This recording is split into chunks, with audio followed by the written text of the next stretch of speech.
வணக்கம். ஜவைஜட் from ஜவாதுபட்டிப்புதூர். Power writer அப்படிங்கிற YouTube channel மூலமாக உங்களை மீண்டும் சந்திப்பது ரொம்ப மற்றற்ற மகிழ்ச்சி.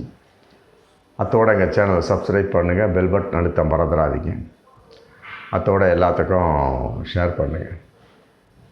அதாவது ஒரு சங்கங்கள் சம்பந்தப்பட்ட சாதிய சங்கங்கள் சம்பந்தப்பட்ட ஒரு வழக்கு விசாரணையில் நீதிபதி ஐயா டி பரத சக்கரவர்த்தி ரொம்ப முற்போக்குத்தனமான பலவிதமான உத்தரவுகளை பிறப்பித்தவர். அவர் ஒரு கருத்து சொல்லியிருக்கார், ஒரு வேண்டுதல் மாதிரி கேட்டிருக்கார். எங்கே பார்த்தாலும் சாதி சாதி சாதின்னு போயிட்டுருக்குதுப்பா, சாதியை ஒழிக்கிறதுக்கு ஏதாவது ஏற்பாடு பண்ணுங்க, இந்த அரசு முயல வேண்டும். ஏன்னா இந்த அரசு இருந்த சமயத்தில் தான், இந்த திமுக அரசு இருந்த சமயத்தில் தான் கருணாநிதியால் சைக்கிள் ரிக்ஷா ஒழிக்கப்பட்டது. அந்த சைக்கிள் ரிக்ஷா மாதிரி சாதியை ஒழிக்கிறதுக்கு ஏதாவது கொண்டு வாங்க, ஏன்னா அது சாதியை ஒழிப்பது சம்பந்தமாக ஏதாவது அரசு முடிவெடுக்க வேண்டும் அப்படின்னு சொல்லிட்டு நீதிபதி டி பரத சக்கரவர்த்தி ஐயா ஒரு உத்தரவுலாம் போடலை, கருத்து சொல்லியிருக்கிறாரு. எங்கே உத்தரவு போடுறது? உத்தரவு போடக்கூடிய அளவுக்கு இந்த தமிழகம் இருந்தாலுமே இந்திய அளவுக்கு சூழல் இருக்கா? இந்திய அளவுக்கு சாதியை ஒழிக்க முடியுமா? இல்லை மதங்களைத்தான் ஒழித்து விட முடியுமா? மதங்கள் கூட அது அப்படியே இருக்குது. அதிலும் கூட ஏதோ ஒரு தாக்குதலை ஏற்படுத்தி பிரிவுகளை உண்டாக்கி இஸ்லாமியர்கள் ஒரு பக்கம், மற்றபடி கிறிஸ்துவர்களை ஒரு பக்கம் சொல்லி நாஸ்தி பண்ணி அவர்களையும் துஷ்பிரயோகம் பண்ணி இன்றைக்கி ஆண்டு கொண்டிருக்கூட பாஜக ஆர்எஸ்எஸ் கும்பல் இருவிதமான ஒரு கோட்பாட்டின் வெளிப்பாடு அவர்களையும் பிளவுபடுத்தி அப்படி இருக்கக்கூடிய சமயத்தில் இஸ்லாமியர்களும் நிம்மதியாக இல்லை, இந்தியாவில் கிறிஸ்தவனும் நிம்மதியாக இல்லை, சிறுபான்மை மக்களும் நிம்மதியாக இல்லை, தாழ்த்தப்பட்ட மக்கள் தலித்து மக்கள் யாருமே நிம்மதியாக இல்லை. அப்படி இருக்கக்கூடிய சமயத்தில் சாதி பிரிவில் இருக்கக்கூடிய எவ்வாறு நிம்மதியாக இருப்பார்கள் அப்படிங்கிற ஒரு இந்த பாருங்கள், இந்த 2 நாளைக்கு முன்னால் மராட்டியத்தில் கொளுத்தி போட்டாச்சு ஆர்எஸ்எஸ் தலைவர்.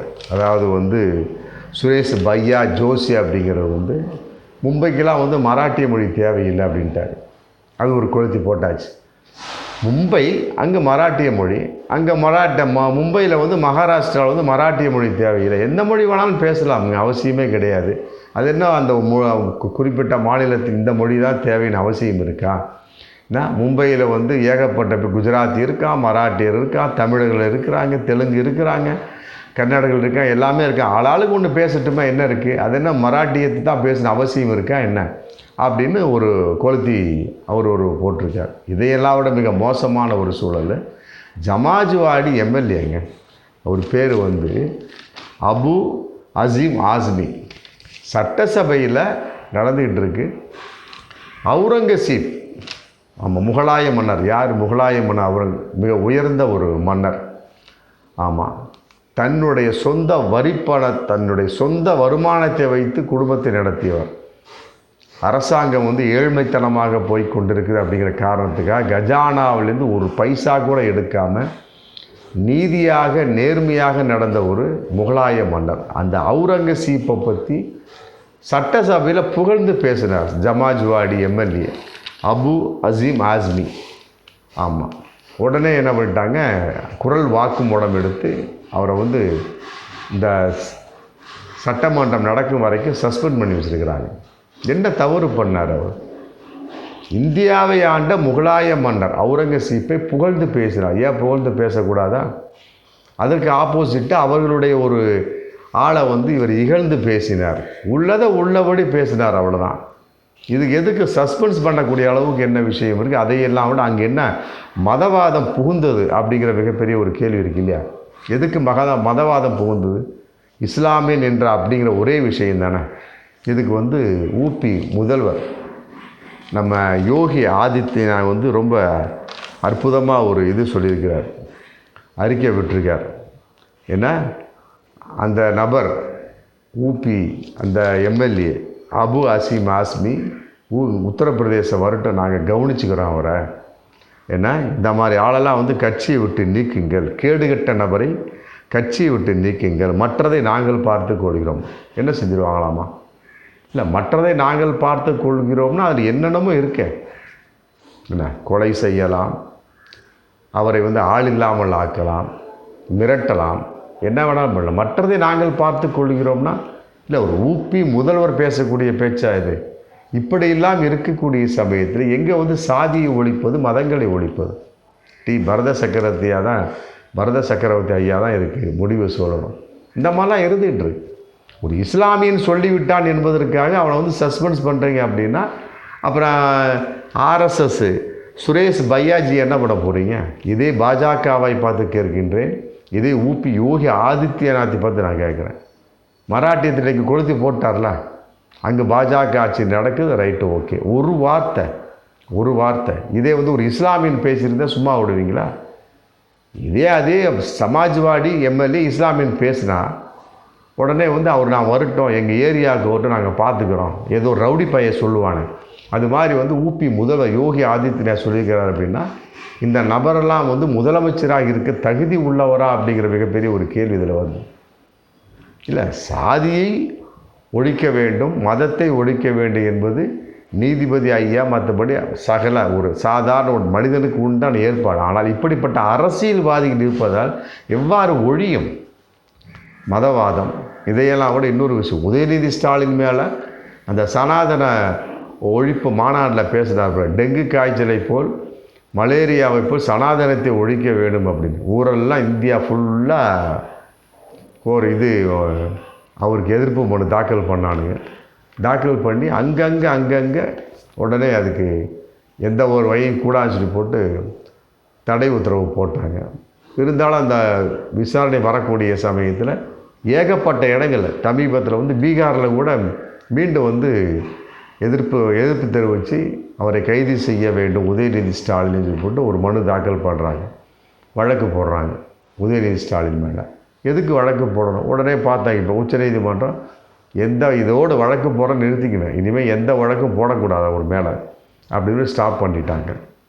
இப்படியெல்லாம் சனாதனத்துக்கு ஆதரவாக இருப்பது ஒரு பக்கம் இருந்தாலும், இஸ்லாமியனுக்கு எதிர்ப்பாக, மற்றபடி சில சாதிய விஷயங்களுக்கு எதிர்ப்பாக, மற்றபடி வந்து சில சாதிகளுக்கு ஆதரவாக, இப்படியெல்லாம் வந்து அரசியல் கட்சி தலைவர்களே இருந்து கொண்டிருந்தால் எவ்வாறு வந்து சாதியை ஒழிப்பது? நீதிபதி ஐயா பரத சக்கரவர்த்தியை பார்த்து நான் கேட்கக்கூடிய ஒரு கேள்வி, சைக்கிள் ரிக்ஷாவை போன்று சாதியை ஒழிச்சிருங்க. நீதிபதி சந்துரு அவர் தன்னுடைய அறிக்கையிலோடு சொல்லியிருக்கிறாரு, பள்ளி அந்த போர்டில் சாதி பெயர் இருக்கக்கூடாது, மற்றபடி எங்கேயுமே சாதி பெயர் இருக்கக்கூடாது. அது வந்து அரசு வந்து உடனே ஸ்டெப் எடுங்க. ஸ்டெப்பு எடுக்கலாம், நிலைக்குமா? மிகப்பெரிய ஒரு யோசனை. அதைத்தான் அம்பேத்கர் செஞ்சார், அதைத்தான் பெரியார் செஞ்சார், எத்தனையோ பேர் செஞ்ச ஒரு விஷயம் தானே. மதபோதம், சாதி வன்கொடுமை, இவைகளெல்லாம் வந்து இன்றைய இருக்கக்கூடிய சில மதவாத கும்பல்கள், பாசிச சனாதன போக்குள்ள கும்பல் கையில் எடுத்து ஆண்டுகிட்டு இருக்கக்கூடிய சமயத்தில் ஏதோ ஒரு கட்சி எடுத்து அதை போராடக்கூடிய சமயத்தில் அது எவ்வாறு வெற்றி கிடைக்கும் அப்படிங்கிறது மிகப்பெரிய ஒரு கேள்வி. தமிழக அளவுக்கு பண்ணலாம். சைக்கிள் ரிக்ஷாவை ரொம்ப அசால்ட்டாக நீதிபதி ஐயா ரொம்ப அற்புதமாக சொல்லிட்டாங்க. சைக்கிள் ரிக்ஷா ஒழித்த மாதிரி சாதியை ஒழிங்கப்பா அப்படிங்கிறார். நல்ல விஷயந்தான், அற்புதமான விஷயந்தான். சைக்கிள் ரிக்ஷாவை இலவாக இந்த திமுக அரசு ஒழித்து விட்டது. ஆனால் சாதியை ஒழிக்க முடியுமா? அதற்கு ஏதாவது திட்டம் தீட்டினாலுமே கூட அது நடைபெறுமா? பாஜக இருக்கும் வரை. ஆமாம், இதை வந்து நீதிபதி பரத சக்கரவர்த்தி ஐயா உணர வேண்டும். ஆமாம், இங்கே பாசிச கும்பலுடைய ஆட்சி, சனாதன போக்கினுடைய ஆட்சி நடந்துகிட்டு இருக்குதுயா. அதனால் வந்து ஆமாம், மதவாதத்தையும் ஒழிக்க முடியாது, நீங்கள் ஆசைப்படுவதை போன்று சாதியத்தையும் ஒழிக்க முடியாது. இவர்களை முதலில் ஒழிக்க வேண்டும். ஆர்எஸ்எஸ் கும்பல், பாஜக கும்பலை ஒழிக்கணும்.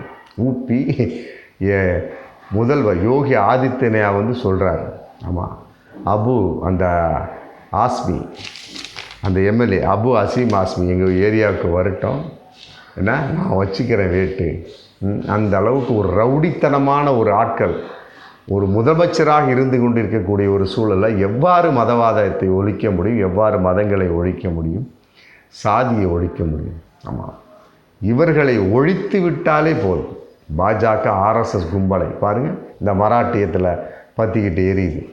ஆமாம், அங்கே வந்து மராட்டிய மொழியை கேவலமாக பேசி அங்கு இத்தனைக்கு வந்து பாஜக விட்டு எந்த ஒரு எதிர்ப்பு குரலுமே கிடையாது. அந்த அளவுக்கு தான் ஆள் பேசிட்டான், அது தன்னுடைய கொள்கைக்கு ஆதரவாக பேசிட்டான், அது எப்படிப்பட்ட எதிர்ப்பாக இருந்தாலும் பரவாயில்ல, அமுத்து வாசி அப்படியே கொண்டு போயிட வேண்டும்.